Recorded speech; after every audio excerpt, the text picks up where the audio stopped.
بسم اللہ الرحمن الرحیم۔ اعوذ باللہ من الشیطان اللعین الرجیم، بسم اللہ الرحمن الرحیم، وبہ نستعین وهو خیر ناصر ومعین۔ عزیز طلاب کرام، امید ہے کہ آپ تمام خیر و عافیت سے ہوں گے۔ جیسا کہ آپ سب آگاہ ہے، ہماری گفتگو جاری ہے مسئلہ رابعہ میں، جس میں ہم ائمہ علیہ السلام کی امامت کے اوپر احادیث نبوی کی روشنی میں بحث کر رہے تھے۔ تو انہی احادیث میں سے ایک معتبر اور حد تواتر تک پہنچنے والے ایک مشہور حدیث جو فریقین کی کتب میں موجود ہے، وہ یہ حدیث ثقلین ہے۔ اس میں رسول صلی اللہ علیہ وآلہ وسلم فرماتے ہیں کہ انی تارک فیکم الثقلین کتاب اللہ وعترتی اہل بیتی وانہما لن یفترقا حتی یرد علی الحوض۔ یہ حدیث مبارکہ واضح الفاظ میں اس بات پر دلالت کرتی ہے کہ جس طرح قرآن کی اتباع واجب ہے، بالکل اسی طرح ائمہ علیہ السلام کی اتباع کرنا بھی واجب ہے۔ اور جو بھی قرآن اور ائمہ اہل بیت علیہ السلام کی اتباع کرے گا، وہ کبھی گمراہ نہیں ہوگا۔ اب اس کو صحیح مسلم میں بھی ذکر کیا گیا ہے، جس کو ابن علیت نے ظہیر سے، اور اس نے ابراہیم بن اسماعیل سے، اس نے ابو حیان سے نقل کیا ہے۔ یزید بن حیان نے بتایا کہ ایک دفعہ میں حسین بن صبرہ اور عمر بن مسلم کے ساتھ زید بن ارقم کے پاس گیا۔ جب ہم اس کے پاس پہنچ کر بیٹھے تو حسین نے اس سے کہا، زید، تم نے بہت زیادہ خیر و برکت حاصل کی ہے۔ تم نے رسول صلی اللہ علیہ وآلہ وسلم کو دیکھا ہے، ان کی گفتگو سنی ہے، ان کے ساتھ مل کر جنگیں لڑے ہیں، ان کی امامت میں نماز پڑھی ہے۔ بے شک زید، تم نے بہت زیادہ خیر حاصل کی ہے۔ اب ایک تابعی ایک صحابہ کو یہ بات، اس کی فضیلتیں اور اس کا مقام رتبہ پیش کرنے کے بعد، ایک صحابی ہونے کے ناطے سے ایک تابعی ایک صحابی سے ایک تقاضا کر رہا ہے۔ اگر آپ کہیں تو دو اہل تسنن کے ہاں بھی اور اہل تشیع کے ہاں بھی ان کا بہت مقام ہے، صحابی کرام کا بھی اور تابعین کا بھی، کیونکہ وہ زمانہ پیغمبر صلی اللہ علیہ وسلم کے قریب ہے۔ صحابی ہے تو اس نے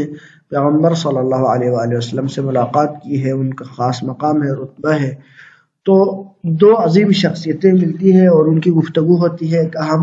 موضوع کے بارے میں، اور سوال کس چیز کا تقاضا کر رہے ہیں؟ کہتے ہیں کہ زید، ہمیں بھی کوئی ایسی بات بتاؤ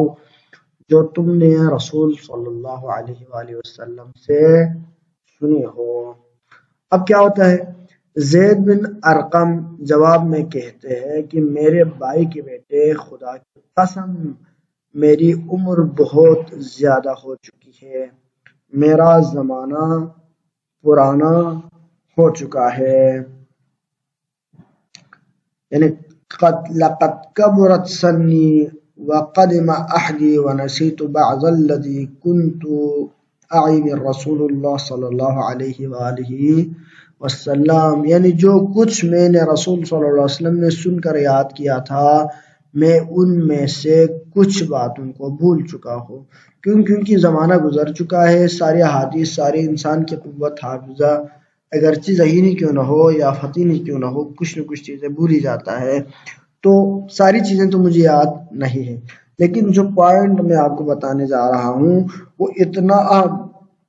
اور بنیادی مسئلہ ہے کہ میں اس کو نہیں بول پایا۔ وہ اس کی اہمیت کو بیان کر رہا ہے۔ دونوں فریق، تابعی جو کہ راوی ہے، بیان کرنے والا جو اصل راوی ہے جس نے پیغمبر سے نقل کیا، وہ زید بن ارقم ہے، اور وہ بھی شد و مد کے ساتھ اس مسئلے کی اہمیت کو بیان کر رہا ہے۔ اب وہ کہتے ہیں کہ اس لیے کہ جو کچھ میں تمہیں بتاؤں اسے قبول کرو، کیونکہ رسول صلی اللہ علیہ وسلم سے بہت ساری باتیں میں نے سنی ہے، بہت ساری چیزیں ممکن ہیں، ان میں سے بعض کی اتنی اہمیت نہ ہونے کی وجہ سے یا رسول صلی اللہ علیہ وسلم کی طرف سے اس چیز کے اوپر اتنی شدت نہ ہونے کی وجہ سے میں ان چیزوں کو شاید بھول گیا ہوں، لیکن یہ ایک ایسا مسئلہ میں بتانے جا رہا ہوں جو میں نہیں بھول پایا، کیونکہ رسول صلی اللہ علیہ وسلم نے اس کے اوپر بہت زیادہ اہمیت دی تھی، اور جو نہ بتاؤ اس سے مجھے نہ کہنا، یعنی جو چیز میں آپ کو نہیں بتا پا رہا، جو مجھے بھول گیا اس کے بارے میں نہ پوچھنا، لیکن جو چیز مجھے یاد ہے وہ بتانے جا رہا ہوں۔ پھر زید کہتا ہے کہ رسول صلی اللہ علیہ وآلہ وسلم نے ایک دفعہ مکہ اور مدینہ کے درمیان واقع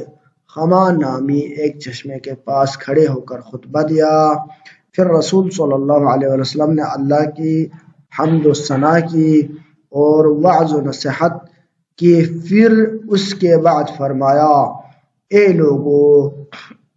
میں ایک ایسا انسان ہوں جس کے پاس عنقریب میرے پروردگار کا نمائندہ آنے والا ہے، یعنی اسرائیل،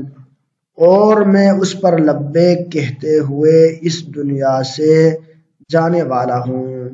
لہذا میں تمہارے درمیان دو گرا قدر چیزیں چھوڑ کر جا رہا ہوں۔ ان دونوں چیزوں میں سے، یعنی جو دو گرا بہا چیزیں چھوڑ کے جا رہا ہوں، ان دونوں میں سے پہلی چیز اللہ کی کتاب، اور اس میں ہدایت اور نور ہے، لہذا تم سب اللہ کی کتاب کو پکڑ لو، اس سے متمسک ہو جاؤ۔ زید کہتا ہے کہ پھر رسول صلی اللہ علیہ وآلہ وسلم نے قرآن کی طرف رجوع کی تاکید کی اور قرآن میں ترغیب دلائے، پھر اس کے بعد رسول صلی اللہ علیہ وسلم نے فرمایا، دوسری گرا قدر چیز میری اہل بیت ہے، میں تمہیں اپنی اہل بیت کے بارے میں خدا کی یاد دلاتا ہوں، یعنی رسول صلی اللہ علیہ وسلم شد و مت کے ساتھ اہمیت اور مقام اہل بیت علیہ السلام کو بیان کر رہا ہے۔ اس کے بعد آگے امام ثعلبی رحمۃ اللہ علیہ لکھتے ہیں کہ عطیہ کوفی کہتا ہے، کیا کہتا ہے؟ وہ کہتا ہے کہ مجھے ابی سعید خدری نے بتایا کہ میں رسول صلی اللہ علیہ وسلم کو یہ فرماتے ہوئے سنا کہ اے لوگوں، میں تمہارے درمیان دو خلیفہ چھوڑے جا رہا ہوں، اگر تم لوگ ان دونوں سے متمسک رہو تو تم میرے بعد گمراہ نہیں ہوں گے، دونوں میں سے ایک دوسرے سے بڑا ہے، اور یہ دونوں خلیفہ آسمان سے آنے والے اللہ کی کتاب اور میری اہل بیت و عطرت ہے، یاد رکھو یہ دونوں ایک دوسرے سے کبھی جدا نہ ہوں گے، یہاں تک کہ دونوں اکٹھے میرے پاس حوض کوثر پر آئیں گے، یعنی اس کی عبارت الا وانہما لن یفترقا حتی یرد علی الحوض۔ یہ دوسری روایت جو کہ پیش کی گئی ہے، پہلی روایت جو کہ ہم نے پیش کی تھی اس روایت کی سند، یعنی وہ روایت جو کہ ذکر کیا گیا ہے وہ کتاب صحیح مسلم میں بھی ہے، اور صحیح مسلم حدیث نمبر 2408، اور کتاب فضائل صحابہ مؤسسہ مختار القاہرہ طبع اولی 1426۔ یا آپ صحیح مسلم کے علاوہ اگر دوسرا یا امام ثعلبی والی روایت کو اگر آپ دیکھنا چاہے تو امام ثعلبی کی جو روایت ہے وہ ان کی کتاب تفسیر الکشف والبیان للامام الثعلبی ہے، المتوفہ 427، جلد نمبر 3، صفحہ نمبر 163، آیت نمبر سورہ آل عمران کی آیت نمبر 130 اور 138 کے ذیل میں یہ چیز ذکر ہے، جس کی تحقیق کی ہے امام ابی محمد بن عاشورہ، دار احیاء تراث العربی، بیروت، لبنان، اور طبع اس کی ہے 2002 میں۔ تو یہ عطیہ اوفی والی روایت وہاں پر موجود ہے۔ اس کے علاوہ بہت ساری اور بھی کتب اہل سنت کی کتابوں میں اس چیز کا نقل کیا گیا ہے، جن میں سے حاکم نشاپوری نے اپنی کتاب المستدرک علی الصحیحین میں زید بن ارقم سے یہ چیز نقل کی ہے۔ عن زید بن ارقم رضی اللہ عنہ قال قال رسول اللہ صلی اللہ علیہ وآلہ وسلم انی تارک فیکم الثقلین کتاب اللہ و اہل بیتی وإنهما لن يفترقا حتى يرد علي الحوض وقال الحاكم النيسابوري هذا حديث صحيح الإسناد على شرط الشيخين ولم يخرجاه المستدرک علی الصحیحین للحاکم نشاپوری جلد نمبر 3 حدیث نمبر 4769 کتاب فضائل صحابہ ذکر باب ذکر مناقب اہل بیت علیہ السلام تحقیق محمود مترجی سنہ طبع 2002 دارالفکر بیروت سے ہوئی ہے۔ تو اس میں بھی یعنی زید بن ارقم نے رسول صلی اللہ علیہ وسلم سے ہی نقل فرمایا کہ میں تمہارے درمیان دو گراں قدر چیزیں چھوڑ کر جا رہا ہوں، جن میں سے ایک اللہ کی کتاب اور دوسری میری اہل بیت ہے، جو دونوں کبھی ایک دوسرے سے جدا نہیں ہوں گے یہاں تک کہ یہ دونوں چیزیں میرے پاس حوضے کو سر پر آئیں گے۔ تو یہ حاکم نیشاپوری نے ذکر کیے ہیں۔ اس کے علاوہ حاکم نیشاپوری اسی حدیث کو دوسری جگہ پر بھی نقل کرتے ہیں اپنی کتاب المستدرک علی الصحیحین میں۔ اوپر والے حدیث کو ذکر کرنے کے بعد حاکم نیشاپوری کہتے ہیں کہ یہ حدیث امام مسلم اور امام بخاری کی حدیث کے صحیح ہونے کے لیے دی جانے والی شرط پر بالکل پوری اترتی ہے، لیکن دونوں نے اس حدیث کو ذکر نہیں کیا۔ اس کے بعد بھی حاکم نیسابوری نے روایت کی ہے واصلہ سے انہ سمع زید بن ارقم رضی اللہ عنہ یقول نزل رسول اللہ صلی اللہ علیہ وآلہ وسلم بین مکہ و مدینہ عند الشجرات 5 لوحات عظام فنكس الناس ما تحت الشجرات ثم راح رسول الله عشية فصلى ثم قام خطيبا فحمد الله وأثنى عليه وذكر ووعظ وقال ما شاء الله يقول ثم قال أيها الناس إني تارك فيكم أمرين لن تضلوا إن اتبعتموهما وهما كتاب الله وأهل بيتي عترتي ثم قال أتعلمون أني أولى بالمؤمنين من أنفسهم 3 مرات قالوا نعم فقال رسول الله صلى الله عليه وآله وسلم من كنت مولاه فعلي مولاه وقال حاکم نیسابوری وحدیث روایت الاسلمی صحیح على شرط الشیخین۔ یہ حدیث ایک ایسی اہم اور معتبر حدیث ہے کہ جس کو حاکم نیسابوری نے کہا ہے کہ شیخین کی شرائط کے مکمل طور پر اترتی ہے۔ اس میں امام مسلم اور امام بخاری کے دیے گئے شرائط پر یہ پوری اترتی ہے، اس کے باوجود بھی اس حدیث کو نقل نہیں کیا گیا ہے۔ اور اس حدیث کے اندر ایک اہم نقطہ من کنت مولا فعلی المولا والی اس نقطے کو بھی، اس جملے کو جس کے ہمارے اپنے برادران اہل سنت بالکل مخالف ہے، اس نقطے کو بھی واضح طور پر ذکر کیا گیا ہے۔ اور ساتھ ساتھ اس میں کتاب اللہ و عترت اہل بیتی اور اہل بیت میں مولا علی علیہ السلام کو بھی واضح طور پر ذکر کیا گیا ہے۔ اس کے بعد اگر آپ دیکھیں تو مختلف دیگر اہل سنت کی کتب میں بھی آپ اس کو دیکھ سکتے ہیں۔ صواعق محرقہ میں ابن حجر عسقلانی نے بھی ذکر کیا ہے کہ وفي رواية صحيحة إني تارك فيكم أمرين لن تضلوا إن اتبعتموهما وهما كتاب الله وأهل بيتي زاد الطبراني إني سألت ذلك لهما فلا تقدموهما فتهلكوا ولا تقصروا عنهما فتهلكوا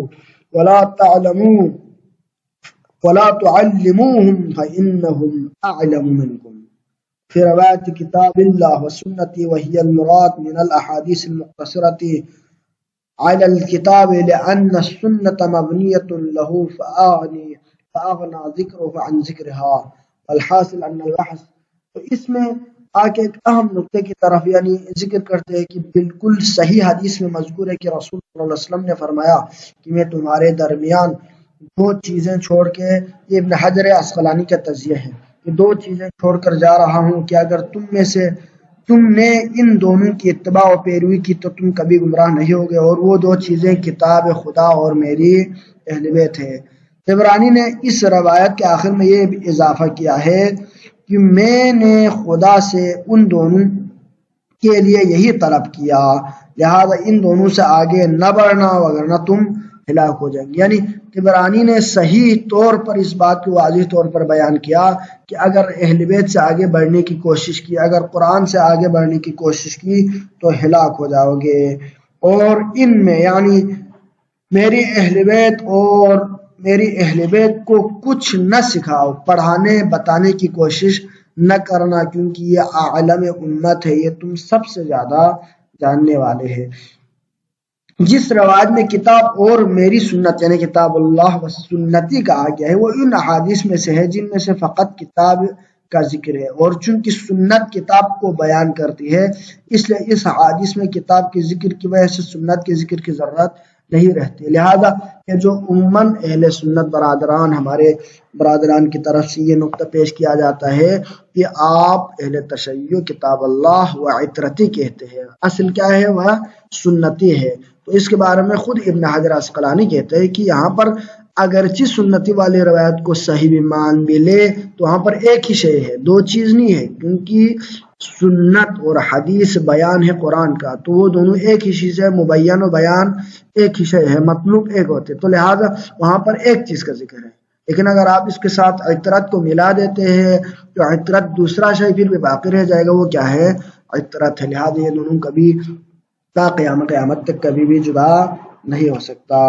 اس کے علاوہ مختلف کتابوں میں آپ اس کو دیکھ سکتے ہیں، ابن حجر نے حدیث ثقلین کے بارے میں مزید یعنی ترمذی وغیرہ سے بھی اس چیز کو ذکر کیا ہے، جیسا کہ اگر آپ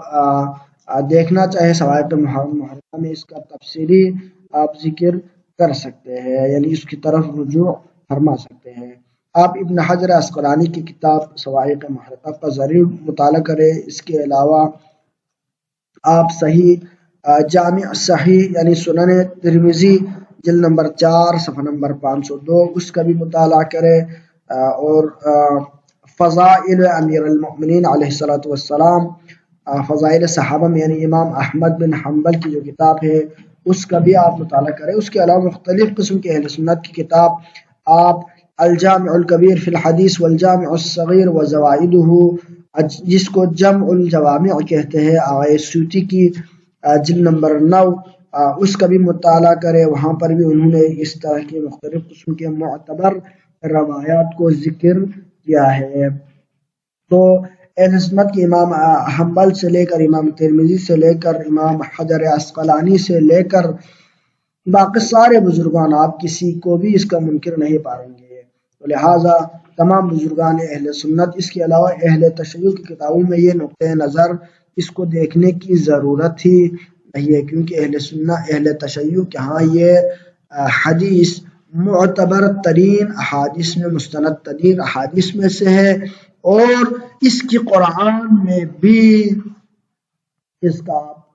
قرآن کی طرف رجوع کرے تو رسول صلی اللہ علیہ وسلم نے لا اسألک علیہ اجرا الا المودۃ فی القربى کے ذریعے سے اجر مودت کے طور پر مودت، اجر رسالت کے طور پر مودت اہل بیت کا تقاضا کیا۔ وہاں سے بھی قرآن سے بھی آپ قرآن اور اس کی معیت کو ثابت کر سکتے ہیں۔ اس کے علاوہ بہت سارے احادیث اگر آپ جزوی طور پر اہل بیت میں سے ہر فرد کا دیکھنا چاہیں تو مثلا القرآن مع علی و علی مع القرآن، اس طرح کی مختلف یعنی الحق مع علی و علی مع الحق، مختلف قسم کی روایات اور احادیث نبوی جو کہ معتبر اور متواتر سند کے ساتھ ثابت ہیں، ان سے بھی اہل بیت اور قرآن کی معیت، ان دونوں کے ہادی ہونے، ان دونوں کی مشترکہ ہونے کی نوعیت کو ثابت کرتی ہے، تو لہٰذا اسی سے ان کی امامت، ان کی مرجعیت اور عالمیت ثابت ہو جاتی ہے۔ وصلی اللہ علی سیدنا محمد وآلہ الطیبین الطاہرین۔